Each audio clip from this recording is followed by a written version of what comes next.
ஆனா என்ன தெரியுமா, அவரு சொல்றாரு இதை பார்த்துக்கிட்டு போராடி போய் இனிமே நீங்க என்ன தெரியுமா, நீங்களா செயல்படணுமா.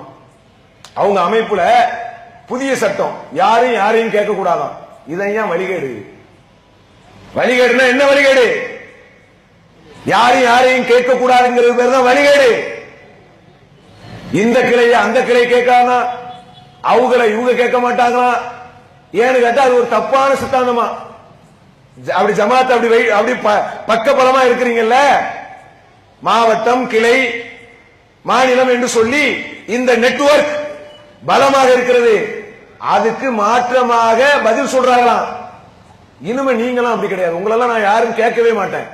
நீ தனியா செயல்படு, தருதலையா போ, நீ தனியா செயல்படு.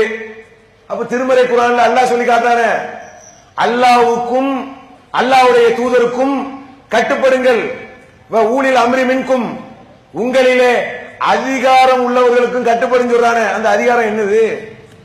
அதுதான் வழிகேடாம் பொதுச்செயலாளர் இவரு